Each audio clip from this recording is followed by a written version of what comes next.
Welcome to the series of lecture on finite element analysis.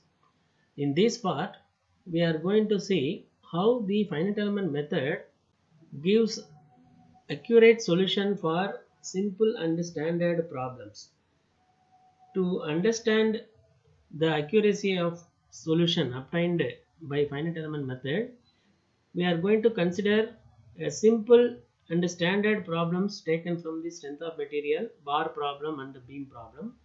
After solving this problem, we can easily understand that finite element method, even though it is a numerical method, that is approximate method, for simple and standard problems, this finite element method able to give exact solution that we can understand easily after solving these two simple example problems. First, we are going to consider a bar problem, then we will take up a beam problem. For solving the bar problem, we are using one-dimensional line element in finite element method. In this one-dimensional line element, we are assuming the displacement u is the field variable or degrees of freedom. So here in this one-dimensional line element, we have two end node. At each node, we are assuming only 1 degree of freedom like this u1, u2. Since the bar is assumed of uniform cross section, that is why we are using this one dimensional line element for solving this problem, because when we say line element, it is assumed that throughout the length of the element, the cross section of the element is uniform. Based on that only we are applying this line element for solving this bar problem. So total degree of freedom for this line element is 2. So when we use this line element for solving a bar problem, it is called a bar element. Now for this bar element, already we derived element characteristic equation. Let us see. So this is the element characteristic equation for the bar problem. The general form is stiffness matrix K multiplied with the displacement vector U, which is equal to the force acting over the system. The stiffness matrix for the bar element is this one, AE by L 1 minus 1 minus 1 1. So here the size of the stiffness matrix is 2 by 2 because the total degree of freedom for the bar element is 2. And u1, u2 are the nodal parameters or degrees of freedom or nodal displacement. And in the right hand side we have two part of force term.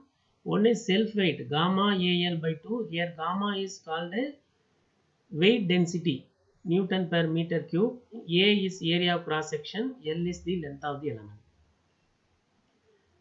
Then second part we have the external load P of 0 and P of L. At node 1 what is the load acting, at node 2 what is the load acting, like that. So this is the element characteristic equation for the bar problem. Now we will use this element characteristic equation for a simple bar problem. Then we can understand that this finite element method, that is the bar element, going to give exact solution for a uniform cross sectional member. If there is no complexity is involved in the geometry as well as the material property, then by using this line element, one dimensional line element, we are able to get the exact solution. We will understand. Now we will take this simple example. Find the maximum deflection and the reaction force of the bar shown in figure.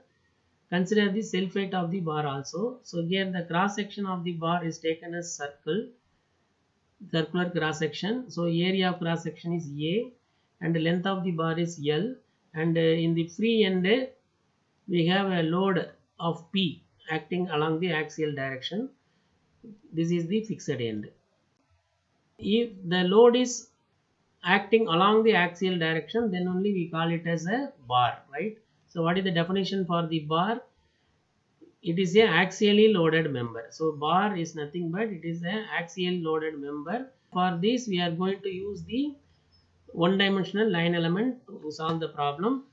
Without using any numerical value, we are going to solve the problem.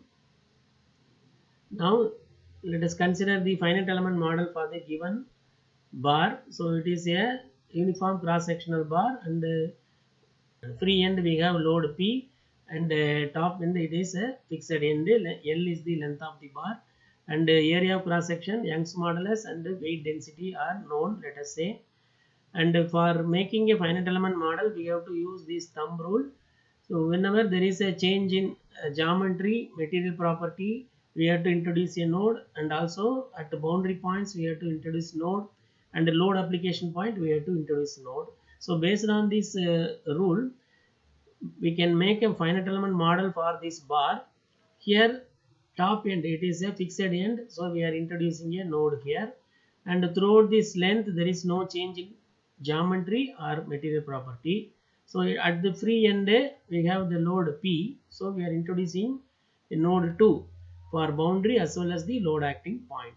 For this bar problem, we can use only one element to solve this problem.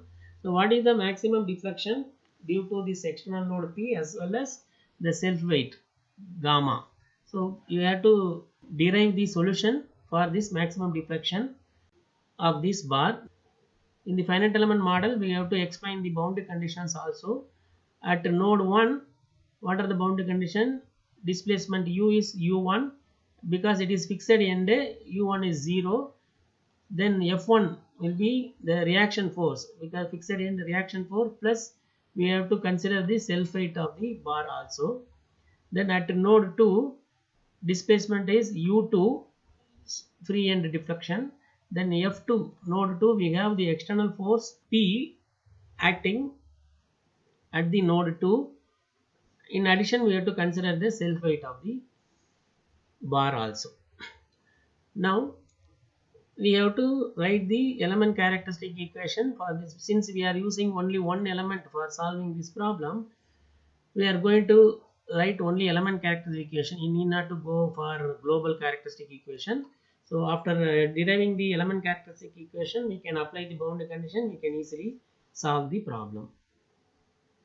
This is element characteristic equation for this bar problem. The general form is this one: AE by L 1 minus 1 minus 1 1 U1 U2 gamma AL by 2 1 1 P of 0 P of L. Now for this problem, we are using the same notation: A area of cross section, E Young's modulus, L length of the element, U1 U2 are the nodal displacement, gamma is weight density. Now at node 1 we have fixed end, so this fixed end have reaction force, so that is we are writing R here. And node 2 we have an external load P, so we are considering the full load P here because there is no further element, so we are considering the P as it is. And in this part, what is the physical meaning of this one is gamma AL by 2 is nothing but gamma AL is the total self weight of the bar, which is divided by 2. That means the total self weight is divided equally and given to node 1 and node 2. This is the physical meaning. Now we establish the element characteristic equation. We will try to apply the boundary condition. For this problem, boundary condition, because of fixed end at node 1 U1 equal to 0. So that means we can eliminate row 1 and column 1. So after eliminating this row 1 and column 1, the remaining will be only this element 1. So AE by L 1, then you will get U2, then here gamma AL plus this P, R can be eliminated. So in the next step we will see the solution. So AE by L, the remaining element of the stiffness matrix, multiplied by U2. Here right hand side we have gamma AL by 2 plus P. Now we can get the expression for U2 from this equation. Take this part into the other side.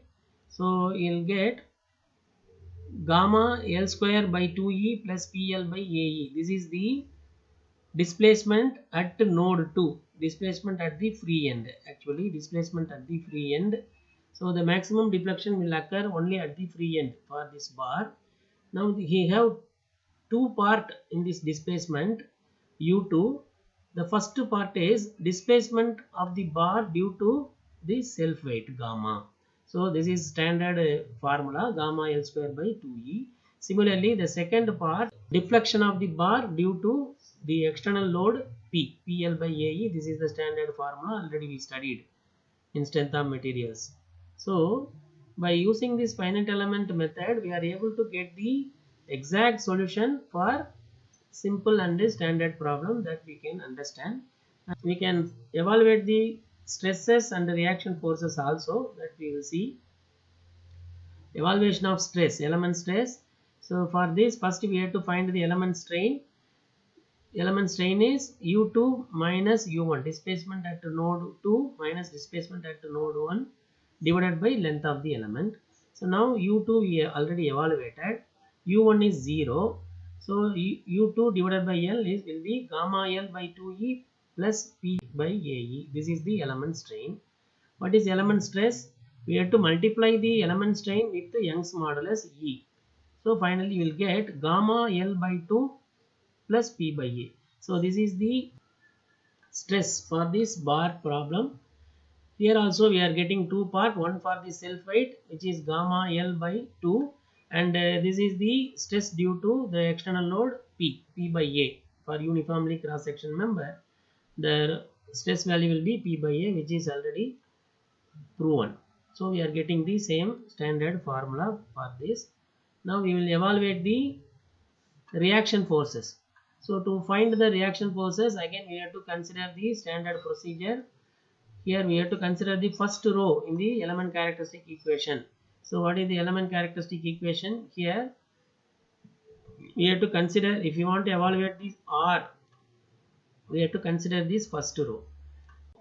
You have to multiply the first row with this nodal parameter, then you consider this right hand side also. In the first row we will get this reaction force. By considering the first row, we are writing this equation AE by L U1 minus U2 gamma AL by 2 plus R. Now substitute the U1 U2 value. U1 is 0, U2 is this one, and substituting this value and simplifying all the terms, finally we are getting reaction force R is equal to negative sign is there, gamma AL plus P. So here the negative sign indicates it is acting opposite to the external force, right? So that is why we are getting the negative sign, and we know that the reaction force is equal to sum of the total external force acting on this bar. So here what are the forces acting? First one is that self weight of the bar. Gamma is the weight density multiplied by A into L is nothing but volume of the bar. So this is total self weight plus that external force P. So this will give you an idea. So the finite element method, we can get the exact displacement value, stress value, and also reaction forces value for a simple and standard problems. Now we will take up a beam example. For solving the beam problem also we are using the one dimension element, but only difference is for defining a beam problem we need a 2 degree of freedom. One is the transverse deflection and another one is the slope of the beam. So using this W and theta, W is the transverse deflection, theta is the slope. These two are considered as the 2 degree of freedom. So this 2 degree of freedom is allowed at each node of the line element. When we use the one dimensional line element for solving the beam problem, it is called beam element. So the total degree of freedom for beam element is 4. Now this is the beam element shown here for the simply supported beam, and here support end we are assuming 2 degree of freedom W1 theta 1, and here rotor support end we are assuming a node with a degree of freedom W2 theta 2. Now for this beam element, already we derived the element characteristic equation in the earlier part. We will see that. So this is the element characteristic equation of beam problem. Here K stiffness matrix is this one. This is the displacement vector. This is the force vector. In the stiffness matrix, it is a 4 by 4 matrix because the total degree of freedom for the beam element is a 4 degree of freedom, That is why we are getting the 4 by 4 matrix. So EI by L cube, here it is a square and symmetrical matrix. You have to remember this matrix to solve the problem. And these are the nodal displacement or nodal parameters W1 theta 1, W2 theta 2. The first part of the force term is for the UDL. F0 is the load intensity of the UDL, L is the length of the element, and the second part is for the any external force or moment is acting on the member. So now we will take one simple example which we have studied in our strength of material and apply this finite element equation. Then we will check with the solution. For easy understanding purpose, we will take this cantilever beam problem. So here we are going to find the maximum deflection and slope for this given beam. So the beam is fixed at one end, it is free end. We have a point load acting at the free end. So for this is a cantilever beam with the point load at the free end. We have a standard formula. So let us see whether we are getting that standard formula by using finite element method. So first step, we are making finite element model. So here again, when we apply this thumb rule, since the left end is fixed end, we are introducing a node 1, and throughout the length there is no change in geometry, change in property. And coming to the free end, we have boundary as well as the point of application of the load. So for that we are introducing a node 2. Now for solving this cantilever beam, we are going to use only one element. The length of the beam may be anything, but by using only one element, we are able to get the exact solution. So the boundary conditions for this cantilever beam at x equal to 0, that is node 1, W1 is 0, theta 1 is 0 because it is fixed end. At x equal to L, that is node 2, we have a force, external force P. So that Q of L is taken as P, and there is no moment, external moment acting on this, so we are taking momentum as 0. With this boundary condition, we will try to solve this problem. So we have to establish the element characteristic equation. Since we are using only one element, with the one element characteristic equation we are able to solve this problem. So this is the element characteristic equation for the given beam problem. Since no UDL is specified, okay, so in the element characteristic equation we have seen the F0 L by 2 term. This is a representation of UDL, but in this beam no UDL is given, so we are not having the UDL part in the right hand side. We have the stiffness matrix EI by L cube 12 6L minus 12 6L, like this matrix is repeated here. And this, since only one element, we are using W1 theta 1, W2 theta 2, and here fixed end reaction force, reaction moment, and external load P is acting vertically downward and no moment is acting. Here P is considered as positive, so vertically downward is force is considered positive here for easy understanding purpose. Vertically downward load is taken as positive. Now we have to apply the boundary condition to solve this problem. Take the node 1, we have fixed end W1 0, theta 1 0, so we can eliminate first row and first column.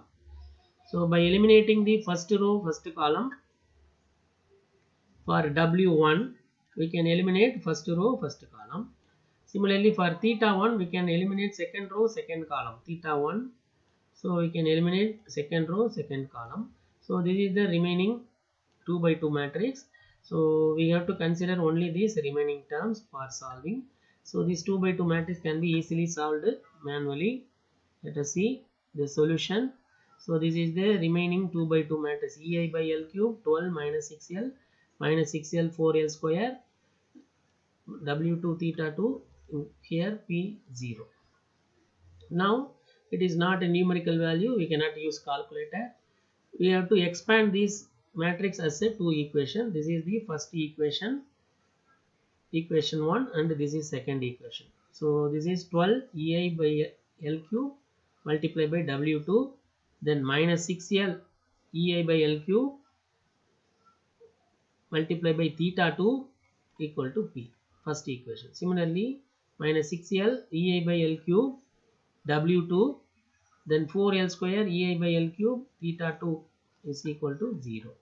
Now this second equation is taken here. So this is be equal to 4 EI theta 2 by L is equal to 6 EI by L square W2, right? So from this we can write what is the theta 2 value in terms of W2. So theta 2 is coming as 3 by 2L times W2. Substitute this theta 2 in this equation. Then we are able to get the value for W2 in terms of P, E, I and L. So let us see. Substituting the theta 2 value here in the first equation. So 12 EI by L cube W2 minus 6 EI by L square, this 3 by 2L W2 equal to P. Now you can take this EI by L cube common, then remaining terms are 12 W2 minus here 18 by 2 W2. So this is going to be 9. So 12 minus 9 you'll get 3 W2 EI by L cube. With right hand side we have P. So which will be equal to W2 is equal to PL cube by 3A. This is the standard formula available in our data book. So for any cantilever beam with the point load at the free end, this is the maximum deflection PL cube by 3A. So this exact solution we are getting by using the finite element method. Now using this W2, substitute this W2 value in the theta 2 expression. So 3 by 2L PL cube by 3A. So we are getting PL square by 2A as the standard solution for the slope of the beam at node 2. Now after getting this solution for displacement and the slope, we will see the reaction force and the moment. Now for finding the reaction force, we have to consider the first row in the element characteristic equation. This is the first row. If you want to evaluate the reaction force R, you have to consider the first row, multiply with this nodal parameter which will be equal to R. So here W1 theta 1 0. So you will have to multiply minus 12 W2 6L theta 2 which is equal to R. So that is what we are writing here. Minus 12 EI by L cube W2 plus 6L EI by L cube theta 2. Now substituting W2 value and the theta 2 value. After simplifying this, we are getting the reaction force R is equal to minus P. That is, the reaction force is equal and opposite to the external force P. That is proven here. And if you want to find the reaction moment, we have to consider the second row of the element characteristic equation. So here in this equation, to find this M, we have to consider the second row. Second row multiplied with this nodal parameter. Here minus 6L W2 2L square theta 2 which is equal to M. Minus 6L EI by L cube W2 plus 2L square EI by L cube theta 2 equal to M. So we are substituting W2 value and theta 2 value, and after simplifying this we are getting the moment value is equal to minus PL. So here in the cantilever beam, if the load is acting here, so the total moment, maximum moment at the fixed end is P into L. This is the, since we consider this as the positive force, this moment going to be a positive moment. We are getting this negative moment as the reaction moment minus PL. So the sum of the reaction moment is equal and opposite to the total external moment. So this is also a standard solution. So by these two examples, bar problem and beam problem, we are able to understand, even though the finite element method is a numerical method, for simple and standard problem, we are able to get the exact solution using the finite element method. And I want to add one more point here. Suppose if we want to solve a beam problem with UDL, subjected to UDL load, say for here I am considering two examples. simply supported beam with the UDL acting throughout the length. So here this is the hinged support, this is the roller support, and throughout this length of the beam we have the UDL load intensity W like this, and this problem is fixed beam with the UDL throughout this length, both ends are fixed.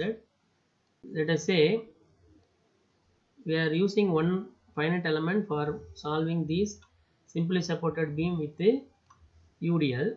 Then how to find the maximum deflection, that is our aim. So let us say this is node 1, this is node 2, and here we will have W1 theta 1 degree of freedom. Here we will get W2 and theta 2.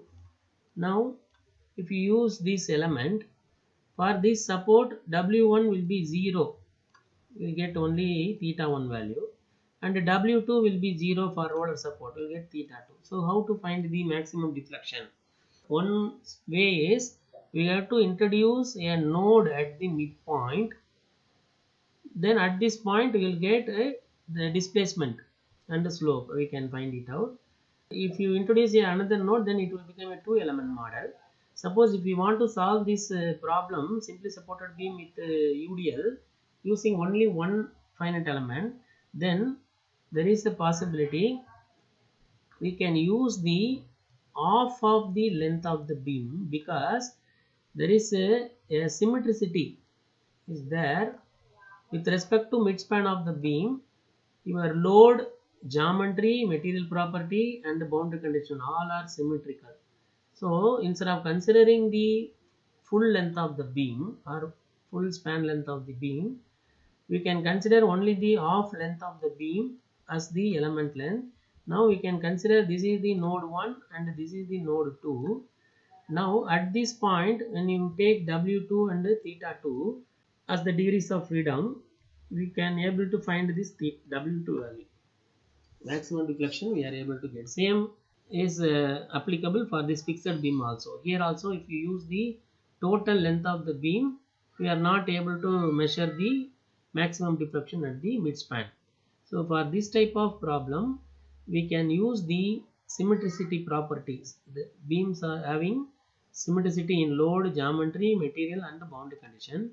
Half length of the beam can be considered if you want to solve the problem using only one element, right? That is the, suppose if you use the two element, then you can easily get the solution, but when we solve the problem manually we try to reduce the number of elements. So in that case you can use the advantage of the symmetricity of this beam, then we are able to solve this problem using only one element.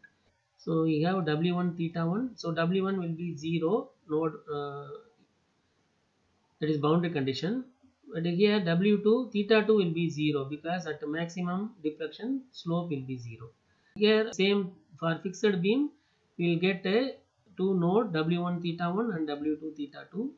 Here W1 will be 0 and W2 we are able to get. So this is the property called the property of symmetricity. By using this we can easily solve the beam problem using one finite element. So in this part we have taken one simple problem which we have solved in our strength of material, and we applied the finite element method concept, and we ensured that the finite element method is giving the exact solution for simple and standard problem. Thank you for your passion listening.